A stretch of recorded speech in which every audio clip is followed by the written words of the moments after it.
Ya, terima kasih teman-teman media, wartawan, insan pers yang saya cintai dan banggakan. Kami baru saja keluar dari rapat terbatas bersama Bapak Presiden Prabowo Subianto. Saya didampingi para menteri yang berada dalam koordinasi Kementerian Koordinator Bidang Infrastruktur dan Pembangunan Kewilayahan. Hadir Menteri ATR BPN, Bapak Nusron Wahid, Menteri Pekerjaan Umum Bapak Dodi Hanggodo, Menteri Perhubungan Bapak Dudi Purwagandi, Menteri Perumahan dan Kawasan Permukiman ya, Bapak Marwara Sirait, kemudian Bapak Menteri Transmigrasi Bapak Iftitah Sulaiman. Tadi juga hadir Menteri Keuangan Ibu Sri Mulyani, Menteri Dalam Negeri Bapak Tito Karnavian, dan Menteri BUMN Bapak Erick Thohir, juga tentunya Menteri Sekretariat Negara Bapak Prasetyo, dan Seskap Bapak Teddy Indra. Kami secara khusus diundang sambil makan siang memaparkan sekaligus mendiskusikan berbagai isu utama terkait dengan infrastruktur dan pembangunan kewilayahan. Saya tadi membuka atau mengantar sebelum para menteri memaparkan secara teknis sesuai dengan portfolio kementerian masing-masing. Yang jelas dalam rapat terbatas tadi, Bapak Presiden Prabowo Subianto kembali menekankan pentingnya pembangunan infrastruktur yang berdampak langsung terhadap pertumbuhan ekonomi secara nasional, juga tentunya ekonomi lokal, dan peningkatan kesejahteraan masyarakat Indonesia. Kita tahu bahwa target swasembada pangan, swasembada energi, hilirisasi, termasuk penguatan sumber daya manusia melalui sektor pendidikan, kesehatan, dan juga konektivitas itu membutuhkan dukungan infrastruktur yang memadai. Oleh karena itu, tentu dihadapkan pada efisiensi anggaran, kami juga menyikapi dengan positif bahwa memang perlu dilakukan prioritas yang terbaik untuk mendukung prioritas-prioritas dari Bapak Presiden tanpa mengesampingkan pentingnya perencanaan sekaligus pembangunan infrastruktur yang memang juga penting untuk hari ini maupun di masa mendatang. Oleh karena itu kami tentu semangatnya adalah terus mencari solusi termasuk sumber-sumber anggaran yang tidak hanya bersandar pada APBN atau fiskal kita, tapi juga sumber-sumber investasi yang kredibel, yang sustainable, baik dari dalam maupun luar negeri. Swasta menjadi penting untuk bisa bekerja sama dengan pemerintah agar proyek-proyek infrastruktur tadi bisa dijalankan dengan baik. Ada beberapa hal yang terkait dengan Kementerian Perhubungan. Kita tahu saat ini sudah masuk bulan atau medio Februari. Sebentar lagi kita memasuki bulan suci Ramadan. Oleh karena itu, apa yang kami lakukan selama ini, rapat-rapat koordinasi terbatas dalam rangka mempersiapkan arus mudik Lebaran, ini juga kembali mendapatkan atensi. Kami akan rampungkan, mohon doanya agar ini bisa lancar, karena kita ingin masyarakat Indonesia bisa menjalankan ibadah sekaligus nanti mudik Lebaran berjalan dengan aman, lancar, dan nyaman, dan transportasi juga semakin terjangkau. Yang kedua, kami juga membahas berbagai fasilitas transportasi, baik darat, laut, udara, maupun kereta api, yang harus dikembangkan, diperkuat, sehingga bisa mendukung sektor ekonomi dan juga pariwisata. Dan ini kita harapkan bisa dilakukan secara intensif, dan kita kembali petakan prioritasnya di seluruh Indonesia. Kemudian, untuk Kementerian Transmigrasi, tadi juga kita memaparkan pentingnya kita memetakan secara utuh potensi kawasan transmigrasi, termasuk revitalisasi kawasan transmigrasi di berbagai daerah. Bapak Presiden ingin benar bahwa pembangunan Indonesia di bagian timur, khususnya Papua, juga bisa kita fokuskan, terutama hadirnya daerah otonomi baru, 4 provinsi baru yang juga perlu perhatian pemerintah, dukungan infrastruktur, baik infrastruktur dasar, termasuk lahan yang terus disediakan, perumahan, termasuk juga perhubungan, dan yang paling juga penting adalah bagaimana transmigrasi saat ini bisa membuka potensi ekonomi baru di sana. Yang berikutnya terkait dengan Kementerian ATR BPN, kami juga memetakan apa saja yang menjadi isu dalam tata ruang sekaligus juga pengelolaan lahan di Indonesia. Kita tahu berbagai kepentingan, baik itu lahan hunian, lahan industri, dan lahan perkebunan, termasuk juga yang harus tetap dijaga agar keseimbangan alam tetap terjadi, dan disinilah kompleksitas sekaligus tantangan bagi Kementerian ATR BPN.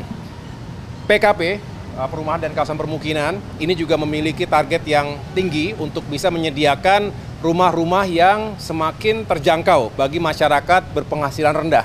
Kita ingin melakukan pembangunan 3 juta rumah dan harapannya dengan skema yang berpihak pada rakyat kecil, termasuk dukungan dari berbagai pihak, karena tentu Kementerian PKP tidak bisa bekerja sendirian, termasuk hadirnya Kementerian Dalam Negeri tadi, Mendagri, untuk memastikan pemerintah daerah juga dalam satu frekuensi yang sama, menghadirkan rumah-rumah rakyat, mengentaskan permasalahan backlog perumahan, sekaligus menghadirkan perumahan yang semakin layak huni bagi rakyat kita.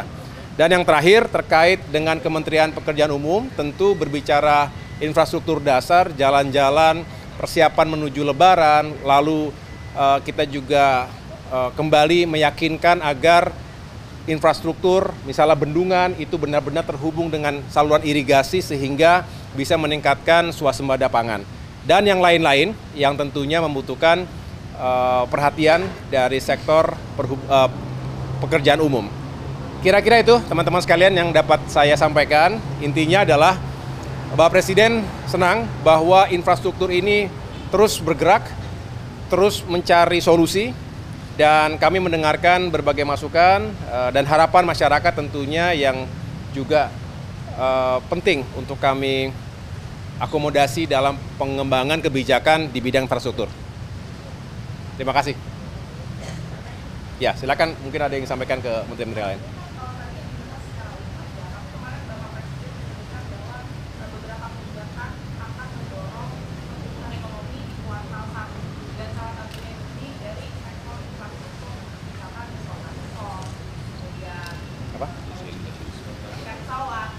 Oh.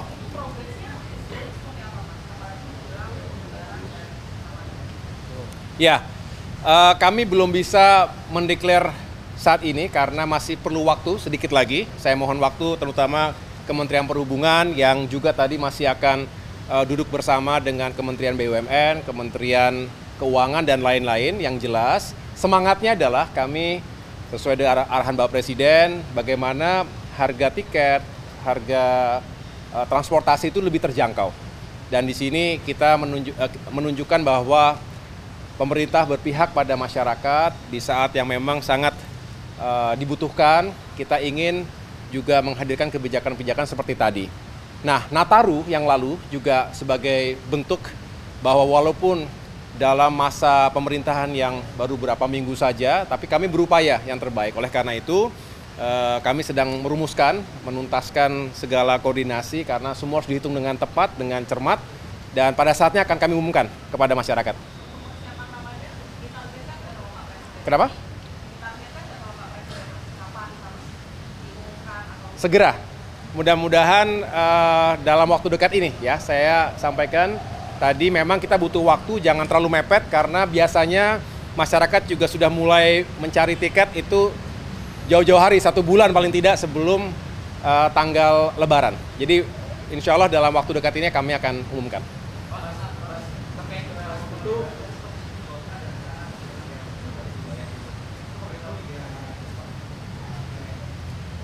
Daerah otonomi baru yang dimaksud tadi ada 4 provinsi di Papua. Ada Papua Tengah, Papua Pegunungan, Papua Selatan, dan Papua Barat Daya. Ya, jadi 4 provinsi tadi kan merupakan daerah otonomi baru. Nah, yang belum hadir ini kan center ataupun pusat-pusat pemerintahannya. Nah, disinilah memang diharapkan pemerintah setempat, pemerintah provinsi misalnya begitu, sudah menyiapkan lahannya. Nah, memohon kepada pemerintah pusat, termasuk Kementerian PU, untuk bisa membangun pusat pemerintahannya. Berarti kawasan gubernurnya, kawasan DPRD-nya, dan lain sebagainya, termasuk tadi MRP ya, masyarakat Majelis Rakyat Papua. Jadi artinya ini semangatnya adalah bagaimana pemerintah bisa segera bekerja secara optimal setelah ada lingkungan yang dipersiapkan secara infrastruktur. Ya.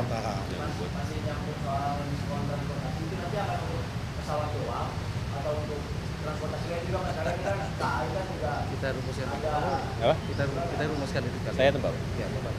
Sedang kita remuskan.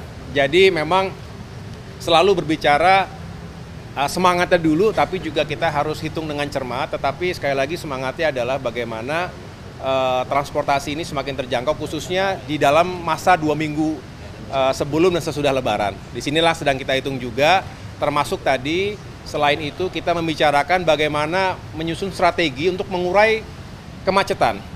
Misalnya kita tahu bahwa Lebaran kali ini back to back dengan Nyepi, artinya ada blok waktu di minggu tersebut yang harus kita perhatikan. Nah, dihitung dan disimulasikan oleh Kementerian Perhubungan, hari H-min berapa harus sudah mulai diurai agar tidak semuanya menumpuk di 2-3 hari sebelum Lebaran. Mungkin ada yang lain, silakan. Boleh sedikit. Ya, silakan. Pak Nurhanus? Udah. Izin Pak Menko. Jadi yang pertama, kami diminta menginfokan kebijakan-kebijakan dan proyek-proyek yang sudah siap. Proyek yang sudah siap untuk diresmikan adalah 3 tower di Kemayoran, yang Wisma Atlet itu sudah siap diresmikan. Kemudian 7 tower sudah siap bulan April akhir, Pak Menko. Jadi total 10 tower. Kemudian juga kita diminta mengumumkan perumahan subsidi, ya, FLPP yang sudah dibangun, yang sedang dibangun, dan yang sudah diserahkan total per hari ini 104.000 per hari ini, ya, total 104.000. Kemudian kami juga ada beberapa case yang mesti cepat diselesaikan, seperti kasus pagar di PIK, itu tidak boleh ada rumah eksklusif. Jadi harus ada jalan, ya, di PIK 1, jalan yang kepada masyarakat. Ya, itu besok saya akan ke sana untuk segera mensosialisasikan itu dengan Pemda DKI. Sudah ada RTDL-nya, nanti pennya penetapan lokasinya kita minta ditetapkan dan bisa segera dibangun jalannya. Jadi supaya masalah-masalah ini cepat diselesaikan dengan tuntas. Juga memberikan insentif kepada rakyat kecil, yaitu yang pertama BPHTB dibuat gratis. Yang kedua, PPN di bawah 2 miliar buat MBR, yaitu masyarakat berpenghasilan rendah, dibuat gratis. Yang ketiga, itu PBG, persetujuan bangunan gedung, dibuat gratis buat rakyat kecil. Jadi itu hal-hal. Kemudian ke depannya kami dengan di bawah arahan Pak Menko dan Pak Nusron membuat PSN, tetapi bukan proyek tapi program strategis nasional. Di sekitar 30 titik di Indonesia, tanahnya sudah kami terima dari beberapa waktu lalu dari Pak Nusron, yang ideal 7.700 hektar lebih, nanti akan bertambah, nanti di bawah itu lintas Menko dengan Pak Menko, Pak Erlangga, karena itu PSN adanya di Pak Erlangga. Saya rasa itu demikian, terima kasih. Baik, cukup.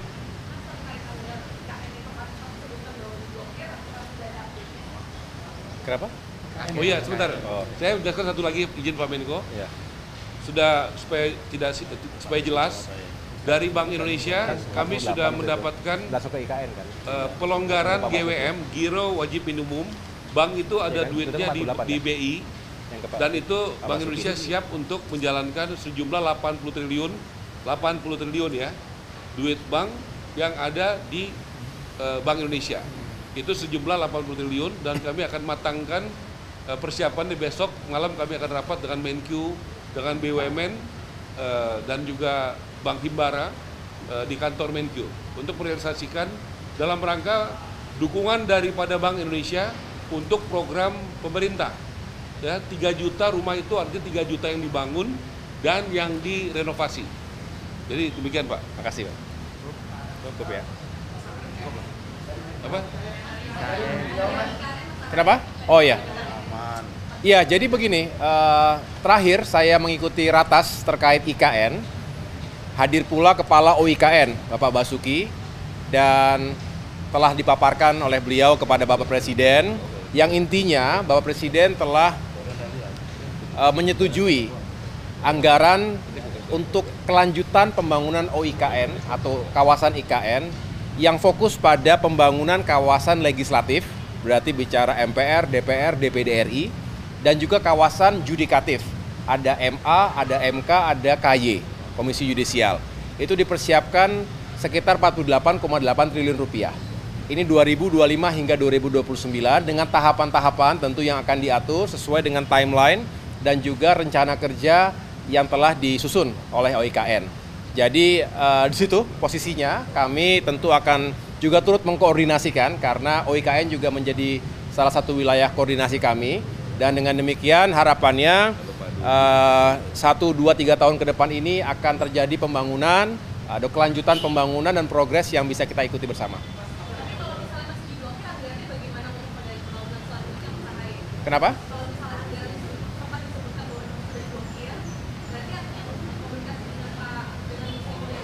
Ya, ini akan kita rampungkan ya, akan kita duduk bersama. Yang jelas pemahaman saya di situ sudah di approve dan tinggal kita yakinkan sekali lagi untuk pencairannya supaya bisa tidak mengganggu ataupun tidak menghambat progresnya. Saya cek sekali lagi ya. Makasih. Nanti saya cek sekali lagi. Tidak. Apa gimana? Sorry. Pagar laut tadi sudah dijelaskan Pak Menteri ATR. Menanyakan pagar laut tadi. Aduh, udah kemarin.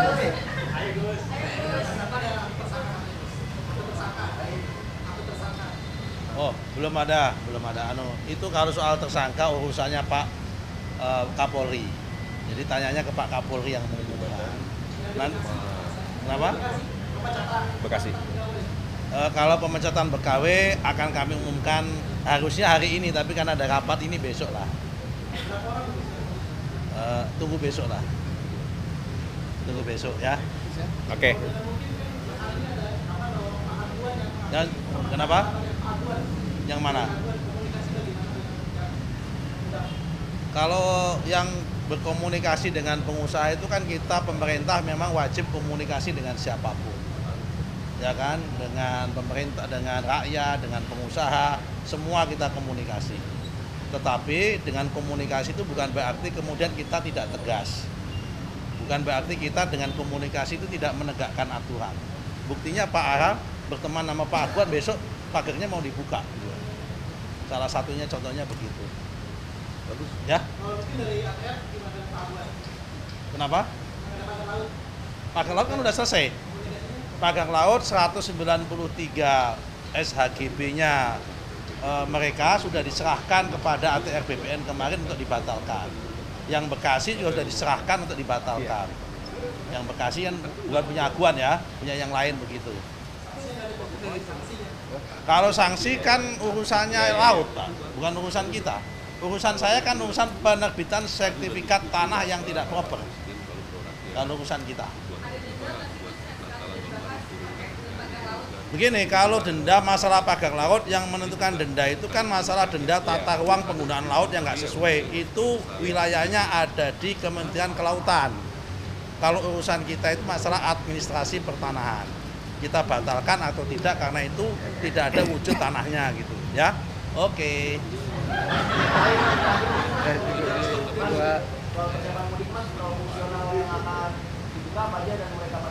Tol fungsional.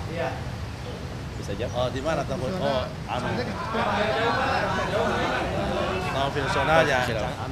Solo Jogja mungkin. Tol fungsional seperti kemarin ada sekitar tambahannya mungkin sekitar tambahan 58 km. Ada beberapa tol yang kita kebut penyelesaiannya kayak di Palembang dan di Jogja itu dari ruas Prambanan sampai dekat-dekat bandara itu sekitar 6 kiloan lah.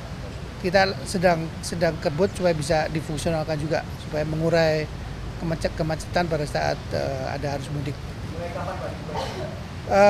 Harapannya sih sebelum H-10 sudah kita buka ya. Harapannya. Nanti yang tambahan itu sampai kemarin saya ke sana itu masih berproses mereka. kira-kira gitu ya.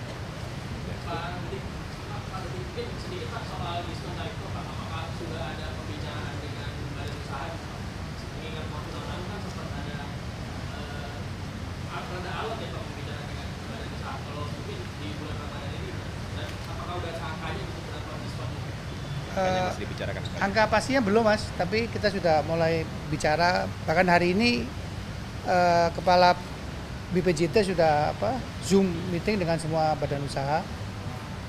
Mudah-mudahan nggak berapa lama lagi kita bisa umumkan bersama-sama dengan Pak Menko dan juga tiket pesawat yang lain untuk diskonnya.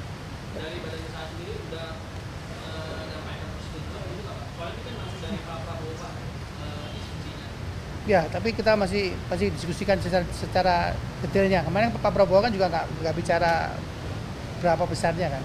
Nanti detailnya seperti apa kita lagi diskusikan.